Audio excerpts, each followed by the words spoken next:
আমাদের নেক্সট সেমিস্টারের প্রথম টপিক বায়োলজির হিউম্যান হেলথ অ্যান্ড ডিজিজ।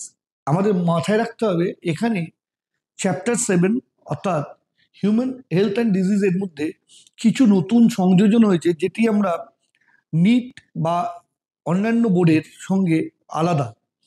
যেমন আমরা যদি একটু ডিজিজগুলোর দিকে দেখি, আমাদের সিলেবাসে চিকেনগুনিয়া, আমাদের সিলেবাসে আলাদা করে সার্স কোভিড, এবং আমাদের সিলেবাসে নতুন করে ডেঙ্গু। এই তিনটে ডিজিজের একটু ডিটেল পড়াশোনা করতে হবে আমাদের সিলেবাসের জন্য, এবং এই খুব কন্টেম্পোরারি এই টপিকগুলো আমাদের এই সিলেবাসে অন্তর্ভুক্ত করা হয়েছে। আজ আমরা এই এন্টায়ার ইউনিট থেকে ডিজিজ রিলেটেড পার্টগুলো নিয়ে আলোচনা করব। এই ডিজিজ রিলেটেড পার্টের প্রথম যে স্লাইড হচ্ছে concept of health and disease. তাহলে প্রথম আমরা দেখব যে হেলথ কাকে বলে। হেলথ অর্থাৎ স্বাস্থ্য হলো সম্পূর্ণ মানসিক, শারীরিক এবং সামাজিক সুস্থতা। শুধুমাত্র শারীরিক সুস্থতা মানেই যে আমি সম্পূর্ণভাবে সুস্থ তা না। আমার শারীরিক সুস্থতার সঙ্গে আমার মানসিক সুস্থতা, আমার সামাজিক সুস্থতা অর্থাৎ সমাজেও আমি খুব ভালোভাবে বেড়ে উঠছি, এই সব কিছুকে একত্রিতভাবে আমরা বলি স্বাস্থ্য। এখন স্বাস্থ্যের অত্যন্ত গুরুত্বপূর্ণ কিছু বৈশিষ্ট্য আছে, গুরুত্ব আছে। যদি আমার স্বাস্থ্য ভালো থাকে তাহলে কি হবে না, যত আমার স্বাস্থ্য ভালো থাকবে আমি কি করতে পারবো, আমি খুব ভালোভাবে কাজ করতে পারবো, আমি এফিশিয়েন্ট হব কাজে। একটা মানুষ যদি স্বাস্থ্যবান হয়, পপুলেশন যদি স্বাস্থ্যবান হয়, তাহলে কি হবে, তার কাছ থেকে সমাজ অনেক কিছু পাবে, অর্থাৎ সামাজিক উন্নতি হবে এবং ইকোনমিক উন্নতি ঘটবে, অর্থনৈতিক উন্নতি ঘটবে। আমাদের আয়ু বাড়বে। বর্তমানে আমাদের মেডিসিনের জন্য দেখা যাচ্ছে যে আমাদের গড় আয়ু অনেক বেড়েছে। তো আমরা যদি স্বাস্থ্যবান হই কি হবে না, আমাদের আয়ু যেমন বাড়বে, ইনফ্যান্ট এবং ম্যাটার্নাল মর্টালিটি রেট কমবে, অর্থাৎ শিশু মৃত্যুর হার কমবে এবং মাতৃমৃত্যুর হারও কমবে। ফলে স্বাস্থ্যবান হওয়া এবং সুস্বাস্থ্য সম্পন্ন হওয়া খুব জরুরি। এবার এই টপিকটি যখন আমরা পড়ছি, এর সঙ্গে আমাদের কিছু ডেফিনেশন, অর্থাৎ ঠিক ডেফিনেশন বলবো না, আমরা কতগুলো শব্দবন্ধ বা টার্ম পড়বো। যেমন প্রথম ডিজিজ, রোগ। ডিজিজের বাংলা হচ্ছে রোগ। ডিজিজ কাকে বলবো না, যখন কোনো একটি পার্টিকুলার কারণের জন্য বা অনেকগুলো কারণের জন্য আমাদের শরীরের কোনো একটি অংশ ঠিক করে কাজ করবে না। অর্থাৎ যদি একটা কারণ হতে পারে, একাধিক কারণ হতে পারে। এর ফলে আমাদের যে শরীরের কোনো না কোনো অঙ্গ দেখা গেল ঠিক করে কাজ করছে না, লিভারটা ঠিক করে কাজ করছে না, তাহলে কোনো কারণে কাজ করছে না, কি কারণ? বা দেখা গেল কিডনিটা ঠিক করে কাজ করছে না, কেন করছে না? তাহলে একটা কারণ হতে পারে, একাধিক কারণ হতে পারে। এই পুরো যখন এরকম ঘটনা ঘটবে, সেই ম্যাল ফাংশন বা সেই ত্রুটিপূর্ণ কার্য যখন একটি আমাদের দেহের অঙ্গ করবে, আমরা বলবো আমরা রোগাক্রান্ত হয়েছি, অর্থাৎ আমাদের ডিজিজ হয়েছে। এখন তাহলে ডিজিজ যখন আমরা পড়ি, রোগ যখন পড়ি, খুব স্বাভাবিক একটা টার্ম আছে সিমটম বা লক্ষণ, রোগ লক্ষণ বলি আমরা যাকে। তাহলে সিমটম কি না, ম্যানিফেস্টেশন অফ ডিজিজ, অর্থাৎ একটা রোগ যে হয়েছে আমরা কি করে বুঝবো। সাধারণত দেখা গেল যে আমাদের জ্বর হয়েছে, জ্বরকে অনেকেই ভাবে যে রোগ না, জ্বর হচ্ছে রোগের একটা লক্ষণ, সিমটম। তাহলে এবার আরো এরকম অনেকগুলো আমরা বিভিন্ন রোগের লক্ষণ পাই বা সিমটম পাই। তাহলে সিমটম কি না, ম্যানিফেস্টেশন অফ ডিজিজ, যে কতগুলো বৈশিষ্ট্য দেখে আমরা বুঝতে পারি যে আমাদের দেহের কোনো না কোনো অঙ্গ ঠিক করে কাজ করতে পারছে না, তো তাদেরই আমরা বলছি সিমটমস। তাহলে সিমটমের কি কিছু গুরুত্ব আছে? অবশ্যই। রোগ নির্ণয়ের ক্ষেত্রে সিমটম অত্যন্ত গুরুত্বপূর্ণ। সো এটা ইন্ডিকেট আ ডিজিজ, কিন্তু ইট does not indicate the nature of the disease.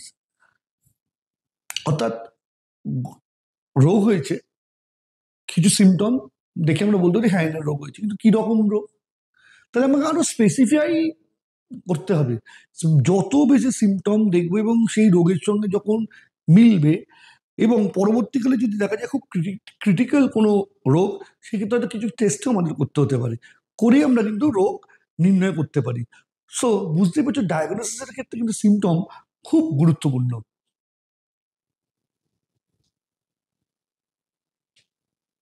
Next,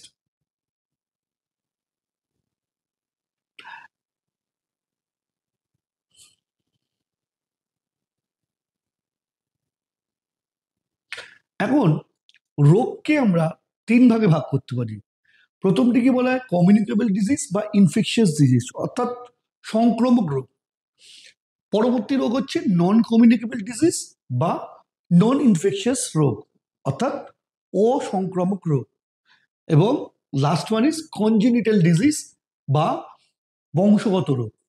তাহলে আমরা পরে পরে আসছি যে এগুলো কি, তার ডিটেলস আমরা পড়বো। তো প্রথম যে ডিজিজ নিয়ে আমরা পড়বো সেটা হচ্ছে কমিউনিকেবল ডিজিজ। কমিউনিকেবল ডিজিজ কি রকম ডিজিজ না, কমিউনিকেবল ডিজিজ হচ্ছে সেই সকল রোগ, যে রোগ একজন ব্যক্তি থেকে অন্য ব্যক্তিতে সঞ্চারিত বা সংক্রমিত হয়। সুতরাং যে রোগের জীবাণু এক ব্যক্তি থেকে অন্য ব্যক্তিতে সঞ্চারিত হতে পারে বা সংক্রমিত হতে পারে, সেই রোগকেই আমরা কমিউনিকেবল ডিজিজ বা ইনফেকশিয়াস ডিজিজ বলি। এখন সাধারণত এরা একটি প্যাথোজেনের মাধ্যমে ঘটে। এই প্যাথোজেন টার্মটা আমরা যখন পাচ্ছি, তাহলে প্যাথোজেন কি না, প্যাথোজেন হলো রোগ সংক্রমণকারী জীবাণু। যে জীবাণু যে জীবাণু কি করতে পারে না, একটি রোগ সৃষ্টি করতে পারে। রোগ সৃষ্টিকারী জীবাণুকে আমরা বলি প্যাথোজেন। আমরা এর ব্যাপারে পরে আসবো। একটা এক্সাম্পল দেখানো হয়েছে এইডস, আরো অনেক এক্সাম্পল হয়। নন কমিউনিকেবল ডিজিজ বা নন ইনফেকশিয়াস ডিজিজ, তাহলে এখানে বোঝা যাচ্ছে যে disease is confined to the person. যে মানুষের রোগ হয়েছে সেই মানুষের দেহেই এই রোগটি সীমাবদ্ধ, অর্থাৎ এই রোগ এই ব্যক্তির মাধ্যমে, সংক্রমিত ব্যক্তির থেকে অন্য ব্যক্তির দেহে সঞ্চারিত হয় না। So it does not transmit from the infected person to the another person. স্লাইডগুলো ইংরেজিতে করা হয়েছে যাতে তোমরা দেখতে পারো, লিখতে চাইলে ইংরেজিতে লিখতে পারবে, এবং পুরো স্লাইডটাই বাংলায় বোঝানো হচ্ছে। অধিকাংশ স্টুডেন্ট বাংলা নিয়ে বাংলায় পড়ো, এবং যারা ইংরেজিতে পড়ো তাদের জন্য পুরো লেখা আছে স্লাইডটি ইংলিশে, যাতে দু ধরনেরই আমাদের ছাত্রছাত্রীদের কিছুটা উপকৃত হয়। আমাদের চেষ্টা যে আমরা যাতে লার্জ সেকশন অফ স্টুডেন্টের কাছে পৌঁছতে পারি। সো স্লাইডটা বাংলা ইংরেজি হিসাবে যদি রাখতাম তাহলে অনেক মানে কঠিন হয়ে যেত দেখানো। সেই কারণে স্লাইডটি রাখা হচ্ছে ইংরেজিতে, তোমাদের বাংলায় বলছি। আশা করছি দুপক্ষই বুঝতে পারবে। এখন তাহলে অসংক্রামক যে রোগ, সেই রোগ কয় প্রকার? এখন এইগুলো বেসিক্যালি ওইভাবে প্রকারভেদ হয় না, আমরা পড়ার সুবিধার্থে করেছি। পড়ার সুবিধার্থে আমরা অনেকভাবে প্রকারভেদ করতে পারি। যেমন প্রথম হচ্ছে ডেফিসিয়েন্সি ডিজিজ, কোনো কিছুর অভাব। তাহলে অভাব কি রকম অভাব, কার কার অভাব না, নিউট্রিয়েন্টস, পুষ্টিগত বা পুষ্টিজাত দ্রব্যের, মিনারেলস, খনিজ মৌল, ভিটামিনস বা হরমোন, এদের অভাবজনিত কারণে যদি রোগ হয়, সেই রোগকে আমরা নন কমিউনিকেবল বা অসংক্রামক রোগের তালিকাভুক্ত করি। যেমন একটা এক্সাম্পল তোমরা জানো, কোয়াশিয়ার কর, আমরা ছোটবেলা থেকে পড়ছি। বেরি, গয়টার অর্থাৎ গলগণ্ড, ডায়াবেটিস, এগুলো সবই এক ধরনের ডেফিসিয়েন্সি ডিজিজ। কেউ ভিটামিনের অভাবে হচ্ছে, কেউ হরমোনের অভাবে হতে পারে, বিভিন্ন রকম এক্সাম্পল বিভিন্নভাবে আমরা বলতে পারি। নেক্সট হচ্ছে ডিজেনারেটিভ ডিজিজ, অর্থাৎ যখন কোনো গুরুত্বপূর্ণ অঙ্গ ঠিক করে কাজ করবে না, তখন আমরা সেই রোগকে বলবো ডিজেনারেটিভ ডিজিজ। যেমন বেশ কিছু হৃৎপিণ্ডের রোগ, অর্থাৎ cardiovascular disease, inflammatory disease of joint, অর্থাৎ আমাদের হাড়ের যে জয়েন্ট আছে, অস্থি সন্ধি আছে, তার যখন ইনফ্লামেশন বা জ্বলন হয়, সেই সেই ক্ষেত্রে আমরা সেই ডিজিজটাকে আমরা ডিজেনারেটিভ ডিজিজ বলি, যেমন আর্থারাইটিস, আমরা নাম শুনেছি নিশ্চয়ই, এই ধরনের ডিজিজ। Next, allergy. অ্যালার্জি আমরা বারবার বলছি যে ক্লাসিফাই করছি, কিন্তু ডিজিজ পড়ানোর সুবিধার্থে এইভাবে ক্লাসিফাই করা হয়েছে। অ্যালার্জি কখন হয় না, যখন বাইরে থেকে কোনো তোমার বস্তু শরীরে প্রবেশ করলো, বাইরে থেকে যখনই কোনো বস্তু আমাদের শরীরে প্রবেশ করে তাকে আমরা কি বলি, বিজাতীয় বস্তু। সাধারণত আমরা শুনে এসেছি অ্যান্টিজেন। এখন ওই বস্তুটি তোমার শরীরে যে অনাক্রম্যতা কোষ আছে, অনাক্রম্যতা তন্ত্র আমরা পরবর্তীকালে পড়বো, এই আপাতত জেনে রাখো বিভিন্ন রকম ডাব্লিউবিসি আছে, অর্থাৎ শ্বেত রক্তকণিকা আছে, এবং আরো অন্য কিছু কোষ আছে। সেই কোষকে এই বাইরে থেকে যে বিজাতীয় বস্তু ঢুকলো তোমার শরীরে, সেই অনাক্রম্যতা তন্ত্রের কোষগুলোকে তারা উদ্দীপিত করতে পারে অথবা পারে না। যে কোনো বস্তু যা তোমার শরীরের ভেতর বাইরে থেকে ঢুকছে তাকে আমরা অ্যান্টিজেন বলবো। কিন্তু ওই বস্তু যদি তোমার শরীরের মধ্যে ঢুকে তোমার অনাক্রম্য তন্ত্রকে উদ্দীপ্ত করতে পারে, অর্থাৎ it can stimulate the cells of immune system, তখন আমরা সেই অ্যান্টিজেনকে আর একটা নাম দেব, তাকে আমরা ইমিউনোজেন বলবো। তখন আমরা তাকে ইমিউনোজেন বলবো। তাহলে বুঝতে পারছি ইমিউনোজেন আর আলাদা কিছু না, ইমিউনোজেন এক প্রকার অ্যান্টিজেন, যেটি আমার শরীরের অনাক্রম্য তন্ত্রের কোষগুলোকে উদ্দীপিত করতে পারে। So all immunogens are antigen, but all antigens are not immunogen. কেন? কোনো একটি ধুলো তোমার নাক দিয়ে ঢুকলো, তুমি হ্যাচ্ছ করলে সঙ্গে সঙ্গে নাক দিয়ে ওই ধুলোটা বেরিয়ে বেরিয়ে গেল, সে অনাক্রম্য তন্ত্রের কোষকে উদ্দীপ্ত নাও করতে পারে। তাহলে যে ধরনের বিজাতীয় বস্তু আমার অনাক্রম্যতা তন্ত্রের কোষকে উদ্দীপ্ত করবে না তাকে আমরা অ্যান্টিজেন বলবো, কিন্তু ইমিউনোজেন বলবো না। যাই হোক, এটা একটা সূক্ষ্ম ডিফারেন্স। এখন যে প্রসঙ্গে আমরা এসেছিলাম, অ্যালার্জি, যে আমার শরীরে বিজাতীয় বস্তু ঢুকলো, ধরা যাক ইমিউনোজেন ঢুকলো, ঢুকে কি করতে পারে, আমার অনাক্রম্য তন্ত্রের যতটা কোষগুলোর যতটা কাজ করার কথা তার কার্যকারিতাকে অনেক গুণ বাড়িয়ে দিতে পারে। তাহলে কোষগুলো নর্মালি যেভাবে কাজ করে তার থেকে অনেক বেশি কাজ করতে শুরু করে। এই ঘটনাটিকেই আমরা অ্যালার্জি বলি। পরবর্তীকালে আমরা ডিটেলে পড়ব। এখন যে শুধু অ্যালার্জির জন্য ঘটে এরকম দুটো কারণ, রোগ জেনে রাখি, অ্যাজমা, হে ফিভার বলে একটি রোগ, এগুলো অ্যালার্জির জন্য ঘটে। নেক্সট হচ্ছে ক্যান্সার। এটি কি হয় না, আমাদের কোষ বিভাজন খুব নিয়ন্ত্রিত, অনেকগুলো জায়গায় কোষ বিভাজন নিয়ন্ত্রণ হয়, বহু পয়েন্ট আছে। এখন কোনো কারণে যদি কোষ বিভাজন অনিয়ন্ত্রিত হয়ে যায় তখন কি হবে? তখন অনিয়ন্ত্রিত কোষ বিভাজনের জন্য কি হয় না, একটা কোষপুঞ্জ তৈরি হয় সাধারণত, তো তাকে আমরা বলি টিউমার। এখন এই টিউমার একটা পার্টিকুলার জায়গায় আটকে থেকে যেতে পারে, অথবা কখনো কখনো সেই টিউমারটা সারা দেহে ছড়িয়ে পড়ে। তাহলে এই যদি সারা দেহে ছড়িয়ে পড়ে টিউমার, তখন আমরা তাকে বলি, সেই ঘটনাটিটা হচ্ছে তখন ক্যান্সার। অর্থাৎ আমাদের অনিয়ন্ত্রিত কোষ বিভাজন যদি একটা পার্টিকুলার স্টেজে গিয়ে আটকে যায়, তখন একটা টিউমার ফর্ম হয়ে দাঁড়িয়ে গেল, তাকে আমরা বলি বিনাইন টিউমার, কম মারাত্মক। পরবর্তী কিন্তু কিছু কিছু ক্ষেত্রে দেখা যায় যে যে জায়গায়, ধরা যাক এরকম জায়গায় কোষপুঞ্জরা তৈরি হয়েছে, এখানে ধরো ব্লাড ভেসেল, কোনোভাবে দেখা গেল এই কোষপুঞ্জ শুধু এইখানে এফেক্ট না করে আস্তে আস্তে পুরো ছড়িয়ে পড়ছে, তখন আমরা বলবো, এই ঘটনাটিকে আমরা পরে ডিটেলসে যখন ক্যান্সার করবো বলবো, এই ঘটনাটিকে বলা হয় মেটাস্ট্যাসিস। এখন এই ঘটনাটার ফলে কি হচ্ছে না, এই ক্যান্সার কোষগুলো ছড়িয়ে পড়ছে। তো যাই হোক, নেক্সট হচ্ছে মেন্টাল ডিসঅর্ডার। আমাদের অ্যাংজাইটি হয়, অনেকে দেখবে এখন নতুন টার্ম শুনেছে ডিপ্রেশন, যে কোনো কারণে মানসিক অবসাদে ভুগছে, এগুলো সব মানসিক ব্যাপার। মাথায় রাখতে হবে এই জিনিসগুলো, এই যে আমরা রোগীর কথা বলছি মেন্টাল ডিসঅর্ডার, মেন্টাল ডিসঅর্ডার মানে কিন্তু পাগল হয়ে যায়নি সে। আমাদের জ্বর হলে সিমটমটা দেখলাম বা কাশি হলো, সিমটম, এগুলোকে দেখে আমরা ডাক্তারের কাছে যাই। ডাক্তার বলে না না ভাইরাল ইনফেকশন হয়েছে বা ব্যাকটেরিয়াল ইনফেকশন হয়েছে, বলে ওষুধ দেয়।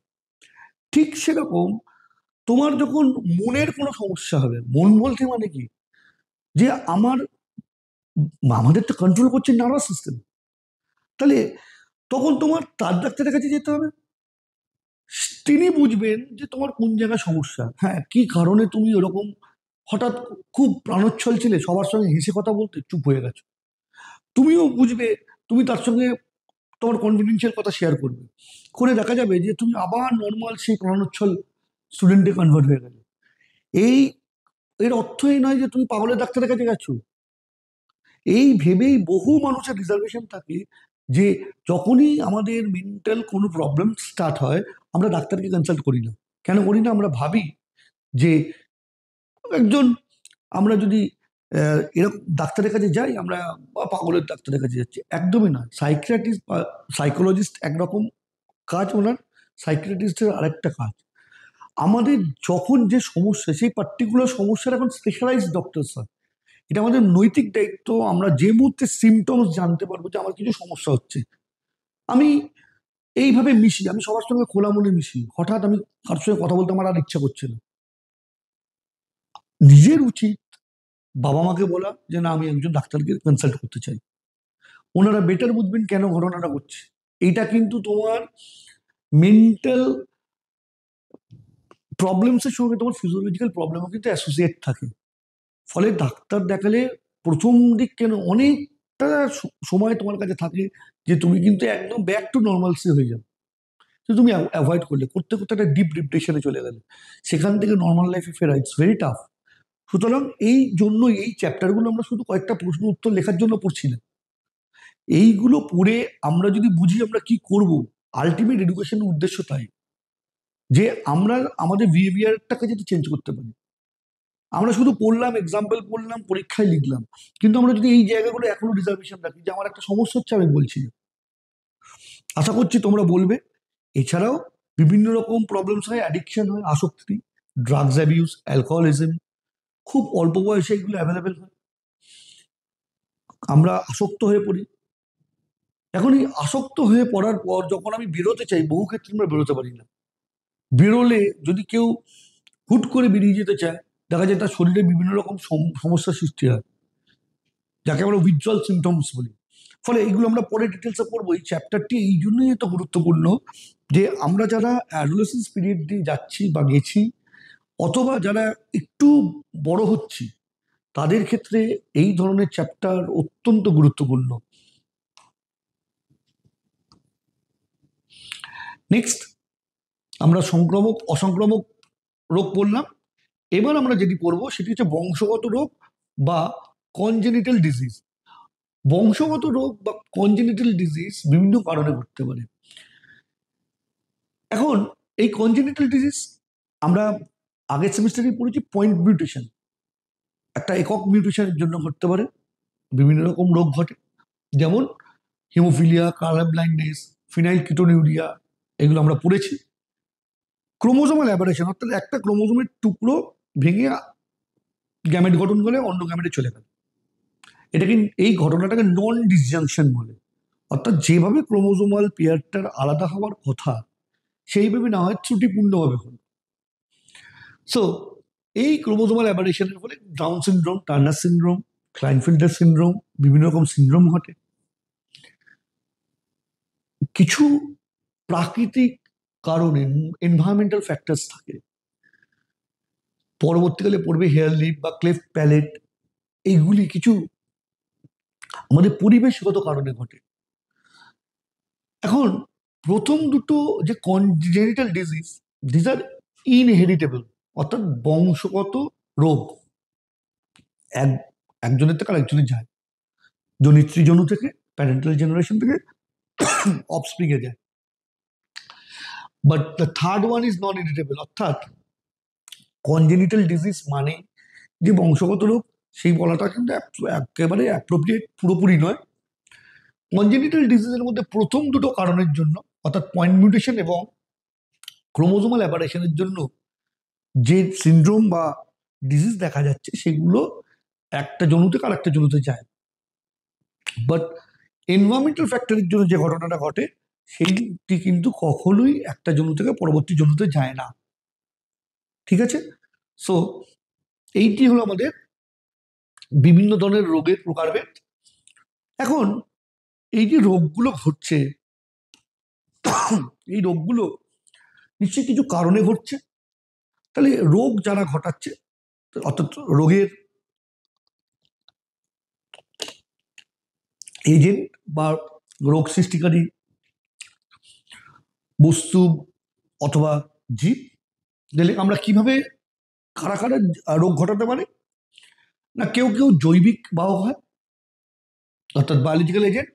এই বায়োলজিক্যাল এজেন্টকেই কিন্তু আমরা প্যাথোজেন বলি। এখন আর কি কি কারণে রোগ হতে পারে আমরা বললাম, ডেফিসিয়েন্সি ডিজিজ হয়, নিউট্রিয়েন্ট সেখানে এজেন্ট, কিছু কেমিক্যাল এজেন্ট হতে পারে, কিছু ফিজিক্যাল কারণে হতে পারে, হিট, কোল্ড, আর্দ্রতা, হিউমিডিটি, আর কিছু যান্ত্রিক কারণ, মেকানিক্যাল কারণ। তুমি যাচ্ছ রাস্তায়, হঠাৎ গাড়ি মানে বাইক থেকে পড়ে গেলে পাটা ভেঙে গেল, এইটা তো এই কোনো কারণের জন্য হলো না, দিস ইজ মেকানিক্যাল রিজন। হঠাৎ ফুটবল খেলতে খেলতে পায়ে পেশিতে টান লেগে গেল, so this are mechanical reasons. তাহলে আমাদের কিন্তু মানে বিভিন্ন কারণে বিভিন্ন ঘটনা ঘটতে পারে। এখন রোগ কথাটা কিন্তু এখানে ব্রড আসপেক্টে ব্যবহার করা হয়েছে। আমরা সাধারণত রোগ বলতে যা বুঝি, পায়ের একটা স্প্রেন হয়, এটা কি রোগ? এইভাবে নয়, রোগটাকে অনেক ব্রড ভাবে ক্লাসিফাই করা হয়েছে, তার এজেন্টটাকে ওইভাবে দেখানো হয়েছে। এটাকে আমরা রোগ অথবা রোগের আহ, জন্য, মানে এর ফলে কোনো একটা পার্টিকুলার রোগ হয়ে যেতে পারে, এইরকম ভাবে ভাববো। এবং কি কি ভাবে আমরা আমাদের সমস্যায় পড়তে পারি, সেই সমস্যায় জায়গাগুলো আমরা ভাববো। যেমন ধরো কোনো কোনো যদি ডিসলোকেশন হয়, একটা হাড়ের কোনো ডিসলোকেশন হলো, সেখান থেকে পার্মানেন্ট একটা ডিজিজ ডেভেলপ করে যেতে পারে। তো এরকম ব্রড সেন্সে এই ক্লাসিফিকেশনটা করা হয়েছে শুধু এইটা বোঝানোর জন্য যে রোগ সৃষ্টিকারী জীবাণু অর্থাৎ প্যাথোজেন রেসপন্সিবল হতে পারে, নিউট্রিয়েন্ট রেসপন্সিবল হতে পারে, কোনো রাসায়নিক বস্তু রেসপন্সিবল হতে পারে, অথবা ফিজিক্যাল এজেন্ট তোমার রেসপন্সিবল হতে পারে, অ্যান্ড লাস্ট মেকানিক্যাল এজেন্ট বা যান্ত্রিক কারণও হতে পারে। সরি।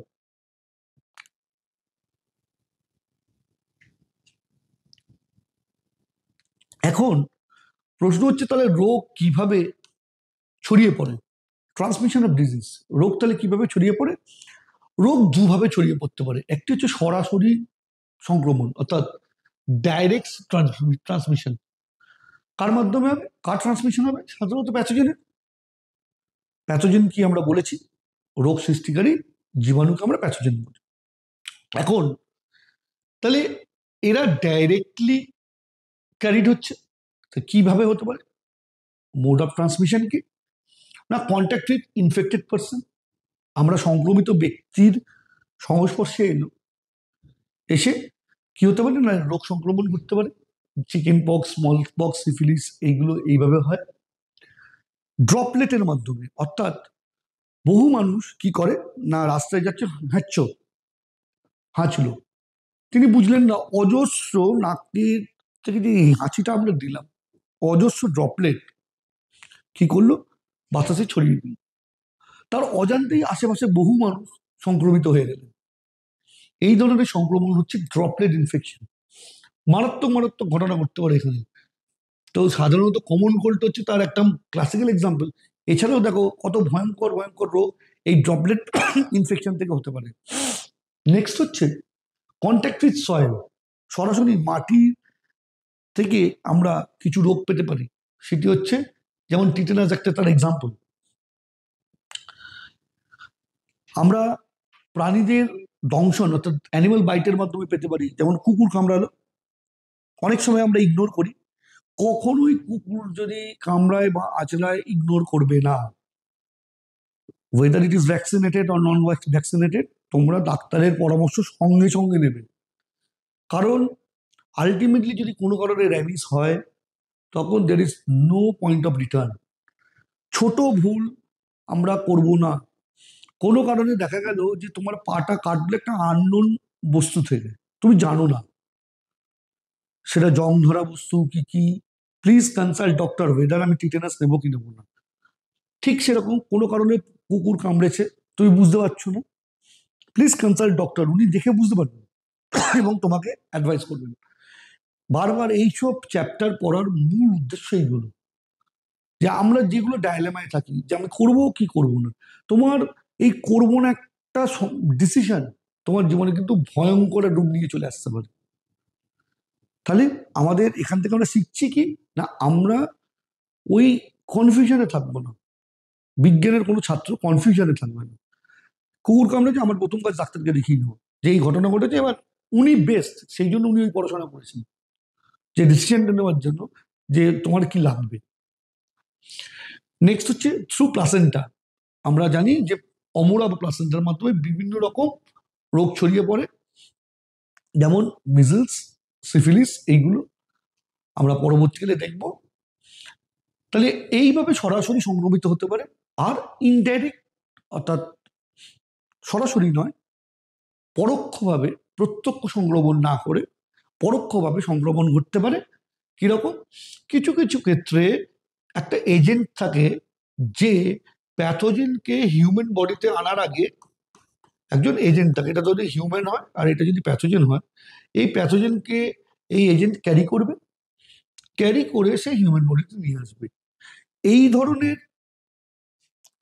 আমরা যখন প্যাথোজেন পাবো, মানে এই ধরনের এজেন্ট যখন আমরা পাবো, তাদেরকে আমরা ক্যারিয়ার অর ভেক্টর বলবো।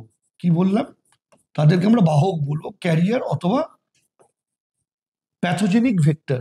ভেক্টর কথাটা আমরা আরেকটা জায়গায় পাবো, সেটা হচ্ছে আমরা মলিকুলার ভেক্টর বায়োটেকনোলজি পড়ার সময় পাবো।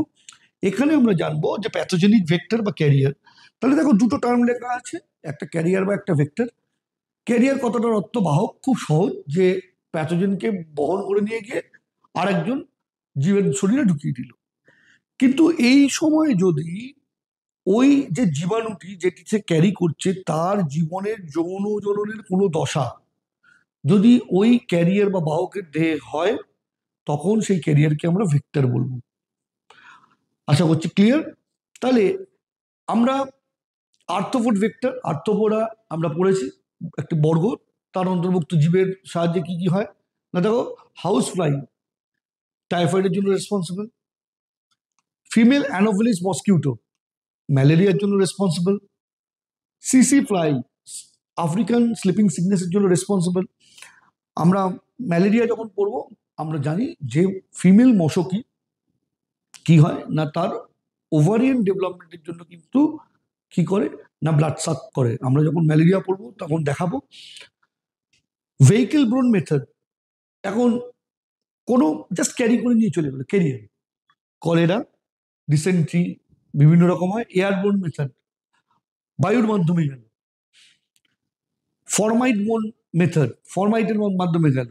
হিউম্যান ক্যারিয়ার, মানুষ নিজে ক্যারিয়ার হিসেবে কাজ করছে, ডিপথেরিয়া টাইফয়েডের আমরা ক্যারিয়ার। তাহলে এরকম অজস্র রিজন হতে পারে, যে রিজনের মাধ্যমে আমরা এই ঘটনা ঘটাতে পারি।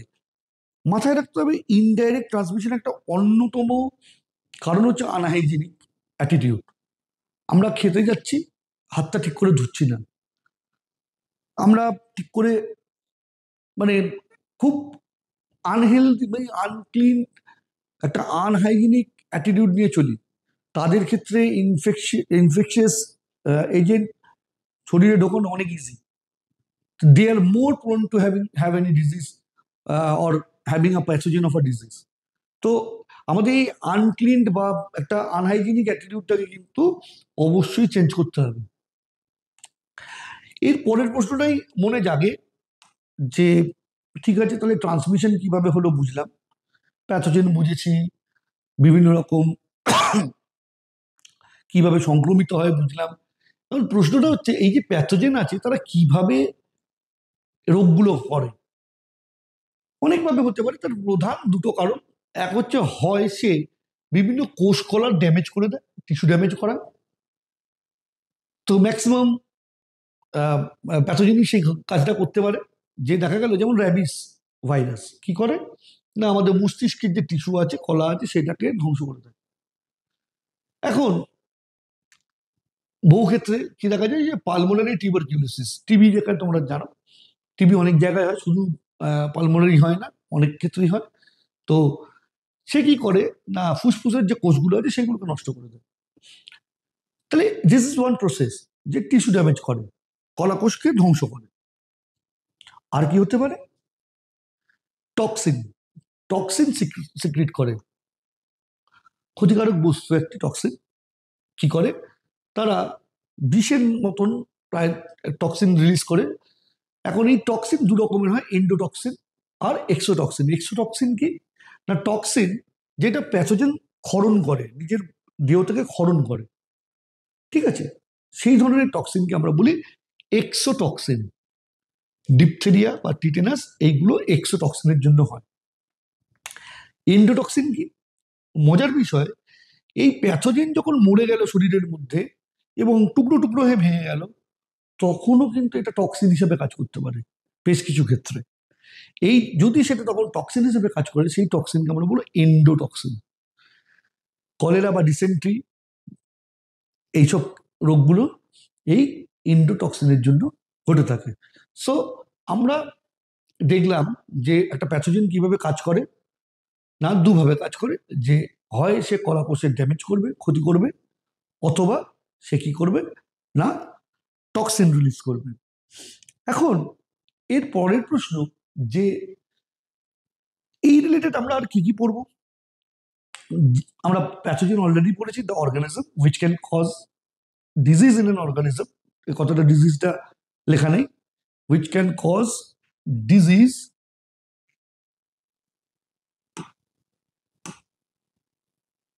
which can cause disease in an organism is called pathogen. Example খুব সহজ একটা এক্সাম্পল দিয়েছি, ম্যালেরিয়া রোগের জন্য প্লাজমোডিয়াম দায়ী। তাহলে প্লাজমোডিয়াম হচ্ছে ম্যালেরিয়ার প্যাথোজেন।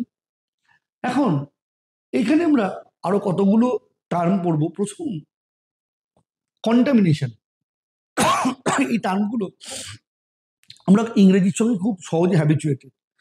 আমরা কন্টামিনেশন ইনফেস্টেশন এই এই জিনিস দুটো টার্ম আমরা খুব শুনি, কিন্তু দুটো ডিফারেন্স আমরা সচরাচর বলতে পারি না। তাহলে কন্টামিনেশন কি? Contamination refers to the presence of disease causing agent in non-living matters, in non-living materials such as water, milk, food used by host without any response to the pathogen. তাহলে দেখো আমরা কোনো কিছু একটা খাবার খাচ্ছি, তার মধ্যে কি হয়ে আছে না ওই ডিজিজ কজিং এজেন্ট বা প্যাথোজেন ওর মধ্যে আছে, ওর মধ্যে আছে। দুধের মধ্যে ওই প্যাথোজেনটা আছে, দুধটা আমরা খাচ্ছি, ঠিক আছে, আমরা কিন্তু জানি না যে ওর মধ্যে ওই প্যাথোজেনটা আছে। Infestation is the lodgement and development and reproduction of parasites on the surface of the body or in the clothing. অর্থাৎ কোনো একটি পোষকের হোস্টের দেহে, এটা যদি একটি পোষক হয় এর দেহে দেখা গেল অনেকগুলো পরজীবী একত্রিত হলো, দিস ইজ কল্ড ইনফেস্টেশন। অথবা কখনো কখনো আমাদের জামা কাপড়েও এরকম বিভিন্ন পরজীবী আটকে থাকে। এখন এই যে প্যারাসাইট টার্মটা আমরা পেয়েছি, এই যে প্যারাসাইট টার্মটা পেয়েছি, প্যারাসাইট যখনই বলবো তোমরা সকলে জানো প্যারাসাইট কি না, বলা হয় যে প্যারাসাইট এমন একটি জীব যে পোষকের দেহে থাকে, পোষক মানে হোস্ট, এবং পোষকের ক্ষতি করে, নিজে উপকৃত হয়। তাহলে Parasite is such organism which which inhabits within host cell and causes harm to the host cell and gets benefit by itself. কিন্তু এখানে একটা মস্ত বড় কথা বলতে হবে, যে কথাটি সাধারণ সচরাচর আমরা বলি না। প্যারাসাইট মানেই কিন্তু হচ্ছে নন স্পেসিফিক। প্যারাসাইট কথাটা যখনই আমরা বলবো, প্যারাসাইট তো প্যারাসাইটিক ইন্টারাকশন বা পরজীবীয় যে আন্তঃক্রিয়া তো একার মধ্যে হয় না, দুটো জীবের মধ্যে হচ্ছে। So this is species 1 and this is species 2। অর্থাৎ প্যারাসাইট কনসেপ্টটা কিন্তু always holds for non species. So parasitic interaction is non specific.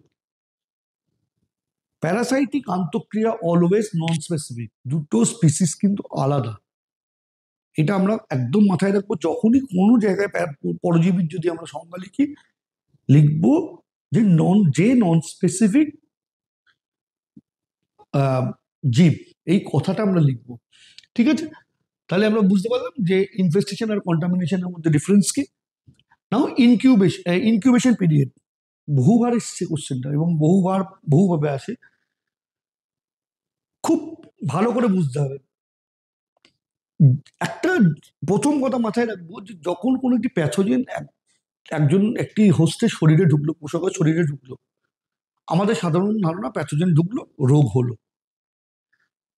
মজার কথা হচ্ছে রোগ সৃষ্টিকারী জীবাণু বা প্যাথোজেন আমাদের শরীরে ঢুকলো, ঢুকে কিন্তু সঙ্গে সঙ্গে আমরা তার লক্ষণ পাবো না। রোগ হলো তুমি কখন বুঝবে? যখন তার কিছু সিমটমস পাবে। প্রথমেই আমরা বলেছি সিমটমসের গুরুত্বই এখানে, যে আমি তখনই বুঝবো যে আমার রোগ হয়েছে যখন আমি তার সিমটমস পাবো। যতক্ষণ না সিমটমস পাবো ততক্ষণ আমি বুঝতেই পারবো না আমার রোগ হয়েছে। এবার মজার কথা, যখন একটি প্যাথোজেন শরীরে ঢুকছে সঙ্গে সঙ্গে রোগের সিমটম করে না, তাহলে ওই রোগের সিমটম করতে তার কিছু সময় লাগে।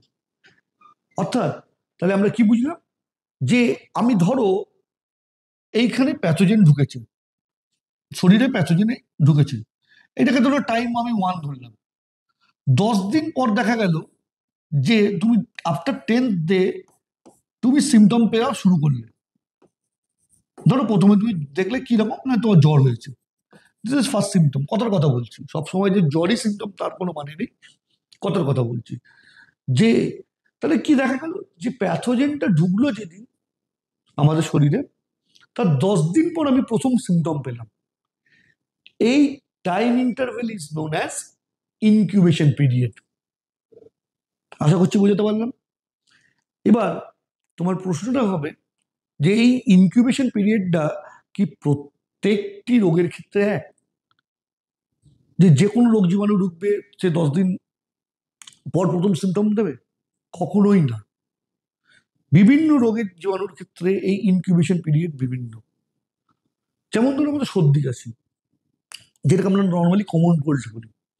কমন কোল্ডের ক্ষেত্রে যে ভাইরাস যখন ঢুকলো এবং আমার সিমটম খুব তাড়াতাড়ি পাওয়া যায়। সো কমন কোল্ডের ক্ষেত্রে ইভেন ফিউ আওয়ার্সে পাওয়া যেতে পারে। আবার কারো ক্ষেত্রে সিমটম, কোনো কোনো ডিজিজের ক্ষেত্রে সিমটম বহু দিন, বহু মাস, এমনকি বহু বছর পর পাওয়া যেতে পারে। তার একটা এক্সাম্পল হচ্ছে র্যাবিসের ক্ষেত্রে সেভারাল মান্থের পর আমরা সিমটম পেতে পারি। সো ইনকিউবেশন পিরিয়ড ভ্যারি করে ডিফারেন্ট রোগের ক্ষেত্রে। তাহলে আমরা এখন কি করলাম না, কন্টামিনেশন কি, ইনফেস্টেশন কি, ইনকিউবেশন পিরিয়ড কি এবং প্যাথোজেন কি। এই স্লাইডের এই টপিকের আমাদের পার্ট 1-এর এইটি লাস্ট স্লাইড। কজ পস্টুলেট, বিজ্ঞানী কজ কি করেছিলেন, কিছু তত্ত্ব দিয়েছিলেন। বলেছিলেন যে কিছু তত্ত্ব, রবার্ট কজ কি করেছেন, কিছু তত্ত্ব দিয়েছিলেন, বলেছিলেন যদি এই তত্ত্বগুলো মেলে তখনই আমরা বলতে পারবো যে কোনো একটি প্যাথোজেন ওই রোগের সঙ্গে সম্পর্কিত কি। তাহলে কচের পস্টুলেটসটা কি না, কোনো একটি রোগের সঙ্গে কোনো একটি প্যাথোজেন সম্পর্কিত কি, আমি কি করে জানবো যে ওই রোগের জন্য এই প্যাথোজেনটা রিলেটেড? তাকে কিছু কচের তত্ত্ব মানতে হবে। কিরকম মানতে হবে? যে ওই জীবাণুটাকে ওই অ্যানিমেল বা ওই প্রাণীর দেহে মাঝে মধ্যেই পেতে হবে, রেগুলারলি পেতে হবে। তাকে কৃত্রিম মাধ্যমে আমরা আলাদা করে তার বংশ বিস্তার করতে পারবো। যখন কোনো ওই সুস্থ প্রাণীকে আমরা ওই কালচার মিডিয়াম থেকে তৈরি করা জীবাণুকে তার শরীরে প্রবেশ করাবো, দেখা যাবে ওই সুস্থ যে প্রাণী সেখানে সিমটম শো করছে, আর ওই যে সুস্থ প্রাণীটি রোগাক্রান্ত হলো তার কাছ থেকে আমি জীবাণুটা পাবো। তাহলে আমি কি কি বললাম? প্রথম হচ্ছে যে আমরা ওই প্যাথোজেনটাকে রেগুলারলি ওই অ্যানিমেলে পাবো, ওই প্রাণীতে পাবো। ওই প্যাথোজেনটাকে আলাদা করে কালচার করতে পারবো, তাকে গ্রো করাতে পারবো, তাকে একটা হেলদি ওই পার্টিকুলার স্পিসিসেই প্রবেশ করাবো। করানোর পর সেখান থেকে আবার আমরা ওই ডিজিজের সিমটমস পাবো। আর কি, ওই যে হেলদি অ্যানিমেলটা ছিল যাকে আমি প্যাথোজেনটা ঢোকানোতে সিমটম পেলাম, তার কাছ থেকে কিন্তু আবার ওই পার্টিকুলার প্যাথোজেনটাকে রিকভারও করবো। এই এতগুলো তত্ত্ব যদি হোল্ড করে তবেই আমি বলবো ওই অর্গানিজমটা ওই পার্টিকুলার ডিজিজের প্যাথোজেন। এখন বোঝাই যাচ্ছে যে কচের পস্তুলেটটা অ্যানিমাল ডিজিজ, প্রাণীদের রোগের ক্ষেত্রে খুব গুরুত্বপূর্ণ একটা ফাইন্ডিংস হয়ে দাঁড়িয়েছিল। মানুষের রোগ তার মধ্যে অবশ্যই পড়ছে। ডিমেরিট কি কচ পস্তুলেটসের? ডিমেরিট কি? ভাইরাল ডিজিজ, ভাইরাস ঘটিত ডিজিজের ক্ষেত্রে এটি কখনোই বলা সম্ভব নয়। কেন? ভাইরাসকে কৃত্রিম মাধ্যমে কালচার করা যাচ্ছে না। আবার it is not applicable to bacteria of leprosy, কুষ্ঠ রোগের ক্ষেত্রে। কেন? এখনো পর্যন্ত এই যে ব্যাকটেরিয়াকে কালচার করা very difficult. So these are the demerit of কচ পস্তুলেটস। তাহলে আমরা প্যাথোজেনের সঙ্গে রিলেশন দেখলাম যে কচ পস্তুলেটস কি বললো।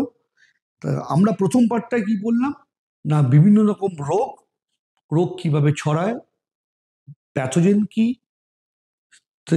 কিভাবে সে রোগটা সৃষ্টি করছে, কচ তার পস্তুলেটসে কি বলেছেন, বিভিন্ন রকম কিছু ডেফিনেশন আমরা পড়লাম। কনজেনিটাল ডিজিজ মানেই যে ইনহেরিটেবল তা নয়, কন্টামিনেশন ইনফেস্টেশনের মধ্যে ডিফারেন্স কি, ইনকিউবেশন পিরিয়ড কি, বিভিন্ন রকম কনসেপচুয়াল এবং খুব গুরুত্বপূর্ণ কিছু